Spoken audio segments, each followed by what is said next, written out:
یہ کمال علی ہے، یہ رسول کے بعد اور کوئی نہیں بتا سکتا سوائے علی کے۔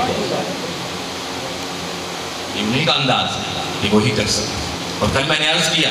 کہ علی ہی وہ شخصیت ہے، علی ہی وہ ہستی ہے کہ جس سے ہمیں حسن ملے، علی سے ہی ہمیں حسین بھی ملا۔ اور اب ایک اور لطف کی بات سنی، بس میں اپنے بیان کو تمام کروں، تو جملے مسائل پہ بھی پڑھ رہے ہیں، اللہ والا ہم سب کی حاضری اپنی بارگاہ میں قبول کرے۔ وہ جو بی بی وطن چھوڑ کر آئی ہے پرسانی،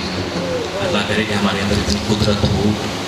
اتنی محبت ہو کہ ہم اس بی بی کے حضور کچھ نہ کچھ پیش کر سکیں، جو کر سکیں وہ بی بی قبول کر لیں۔ تو مسئلہ یہ بھی ہے کہ اللہ نے نظام ہدایت کو امامت میں رکھا، جس طرح سے رسول نے علی کو تعلیم کیا اسی طرح علی نے حسن کو تعلیم کیا۔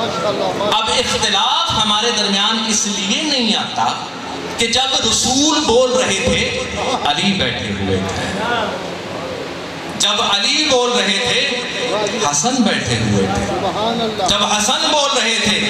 حسین بیٹھے ہوئے تھے، جب حسین بول رہے تھے زین العابدین بیٹھے ہوئے تھے، جب زین العابدین بول رہے تھے محمد باقر بیٹھے ہوئے تھے، جب محمد باقر بول رہے تھے جعفر صادق بیٹھے ہوئے تھے، جب جعفر صادق بول رہے تھے موسیٰ کاظم بیٹھے ہوئے تھے، جب موسیٰ کاظم بول رہے تھے علی رضا بیٹھے ہوئے تھے، جب علی رضا بول رہے تھے محمد تقی بیٹھے ہوئے تھے، جب محمد تقی بیٹھے ہوئے تھے علی نقی بیٹھے ہوئے تھے سن رہے تھے، جب علی نقی بول رہے تھے حسن عسکری بیٹھے ہوئے تھے، اور جب حسن عسکری بول رہے تھے صاحب العصر والزمان خود وہاں پر موجود تھے، وہ سن رہے تھے۔ تو 12 مرتبہ ہم نے اس دین کو سنا، اب غلطی کی گنجائش کیسے ہو؟ اللہ نے ان 11 کے سامنے ہمیں پیش کر کے 12ویں کو چھپا دیا، اس اوریجنل کاپی کو اللہ نے پردے میں چھپایا کہ اب دیکھتے ہیں کہ 11 کے سننے کے بعد ان کا رد عمل کیا ہے۔ اب جب ان میں تفریق ہو جائے گی